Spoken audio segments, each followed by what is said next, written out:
애플은 맥북 프로의 USB-C처럼 기술을 급진적으로 도입하기도 하지만 아이폰의 무선 충전처럼 늦게 자사의 제품에 기술을 도입하는 경우도 많습니다. 이번 새 아이폰에도 그런 기술이 하나 있는데요. 바로 듀얼심입니다. 국내에서는 관련 스마트폰을 접하기 어렵지만 안드로이드 진영에서는 흔하게 쓰이는 기술 중에 하나입니다. 이번 시간에는 새 아이폰의 듀얼심이 어떻게 작동하는지 가볍게 알아볼까 합니다. 듀얼심은 말 그대로 두 개의 유심을 사용할 수 있다는 뜻입니다. 아이폰 XS, XS Max, XR까지 모든 새 아이폰은 eSIM과 나노심 형태의 듀얼심을 지원합니다. 글로벌에서는 한 해 2억 대가 넘게 팔리고 통신사와의 관계 등을 고려하면 듀얼심 지원은 상당히 큰 결정이 아닐 수 없습니다. 물론 이번 모델도 약간의 예외는 있는데요. 홍콩, 중국, 마카오에서 판매되는 아이폰 XS Max만 나노심을 2개 장착할 수 있습니다. 기술적으로 듀얼심을 구현하는 방식에는 크게 두 가지가 있습니다. 듀얼 액티브와 듀얼 스탠바이가 그것인데요. 스마트폰에는 무선 주파수로 통신을 하기 위해서 모뎀 칩이 쓰입니다. 듀얼 액티브는 이 모뎀 칩을 2개 쓰는 방식입니다. 두 개의 모뎀이 각각 주파수를 잡아 통신을 하게 됩니다.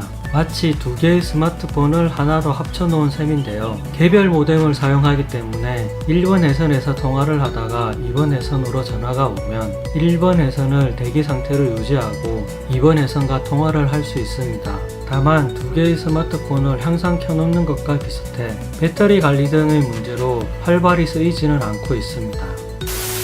이번 아이폰에는 듀얼 스탠바이 방식이 쓰이고 있습니다.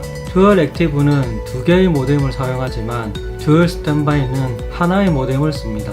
이 점이 두 방식의 큰 차이인데요. 스탠바이라는 단어에서 알 수 있듯이 두 개의 회선이 언제든 사용할 수 있게 대기 상태에 있게 됩니다. 통신을 할 수 있는 모뎀이 하나이다 보니 1번 회선이 모뎀을 쓰게 되면 2번 회선은 대기 상태가 아닌 신호가 끊기게 됩니다. 즉, 대기는 두 개의 회선이 할 수 있지만 모뎀은 하나이다 보니 하나의 회선이 쓰이게 되면 다른 하나의 회선은 대기조차 하지 못하게 됩니다. 현재 제 아이폰은 홍콩에서 구입한 아이폰 XS Max입니다. KT와 SKT 회선을 개통해 쓰고 있는데요. 직접 테스트를 해보니 KT로 통화 중일 땐 SKT 회선이 노 서비스가 됩니다. 전화를 받자마자 화면에 노 서비스로 즉각 바뀌는 건 아니지만 통화를 잠시 하고 있으면 어느새 노 서비스로 표기가 되어 있습니다. 물론 반대일 때도 마찬가지입니다.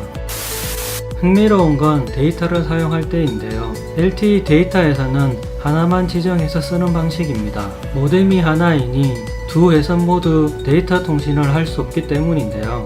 저는 KT를 데이터 회선으로 지정해 놓은 상태입니다. 그러다 보니 SKT로 전화가 오면 인터넷이 되지 않습니다. LTE 데이터 회선을 KT로 해놓았는데 SKT 회선으로 통화를 하면 KT 회선은 끊기기 때문입니다. 유튜브 영상을 보는 도중에 SKT 회선으로 전화가 오면 통화를 끝낸 후 유튜브 영상은 이어서 재생이 됩니다.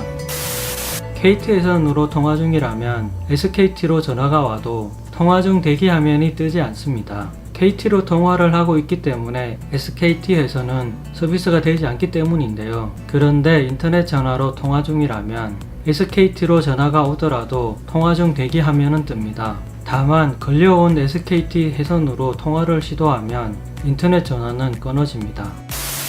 문제는 고음질 통화 기능인 VoLTE에서 나타나는데요. 제 아이폰의 데이터에서는 KT라고 앞서 이야기를 했었습니다. 그래서 SKT로 통화를 하면 인터넷이 되지 않습니다.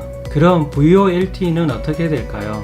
VoLTE는 LTE 회선으로 음성통화를 하는 기능입니다. 그렇기 때문에 LTE 데이터 통신이 되지 않는다면 VoLTE를 쓸 수 없습니다. 즉, SKT 통화 시에는 VoLTE가 되지 않는다는 말인데요. 다행인 점은 곧 나올 iOS 12.1에서는 이 문제가 고쳐집니다. 저는 현재 iOS 12.1 타 버전을 쓰고 있는데요. 데이터 회선을 선택하는 메뉴인 설정, 셀룰러 데이터 항목으로 들어가면 iOS 12에는 없던 새로운 기능이 추가된 걸 볼 수 있습니다. 셀룰러 데이터 전환 중이라는 메뉴인데요. 해당 메뉴를 켜면 자동으로 데이터 회선을 전환해 줍니다. 즉, 제 아이폰에서 SKT로 전화가 와도 데이터 회선을 SKT로 바꿔주기 때문에 VoLTE를 쓸 수 있습니다. 물론 이 경우에 통화 중 인터넷도 할 수 있습니다. 참고로 이번 테스트를 하면서 알게 된 내용인데요. 현재 제 아이폰은 KT에서 VoLTE를 못 쓰고 있고 SKT에서 VoLTE를 쓰고 있습니다. 저는 홍콩서 아이폰을 구입했기 때문에 VoLTE를 쓰려면 이 통사에 OMD 등록을 해야 합니다. 그런데 저는 KT, SKT 모두 OMD 등록을 하지 않았습니다. 그렇기 때문에 당연히 두 회선 모두 VoLTE를 쓸 수 없어야 하는데요. 그런데 SKT는 VoLTE가 작동합니다. 이는 현재 SKT가 유심 기변을 하더라도 대리점을 통해 OMD를 등록하지 않아도 기기에 맞는 코드를 자동으로 등록하는 기능을 구축했기 때문입니다. 외산 단말기의 종류가 너무나 많기 때문에 모든 기기가 해당되는 건 아니지만 아이폰처럼 많이 구입하는 기기라면 별도의 OMD 등록 없이 VoLTE를 쓸 수 있을 겁니다. 아이폰에 들어가는 모뎀은 현재 퀄컴과 인텔이 만들고 있습니다. 퀄컴은 듀얼 스탠바이 기능을 진즉 개발에 적용해 놓은 상태이지만 인텔은 지난해에 비로소 기술 개발을 완료했습니다. 그동안 애플은 인텔이 듀얼 스탠바이를 지원하지 않다 보니 듀얼 심 적용을 하고 싶어도 쉽게 할 수 없었을 겁니다.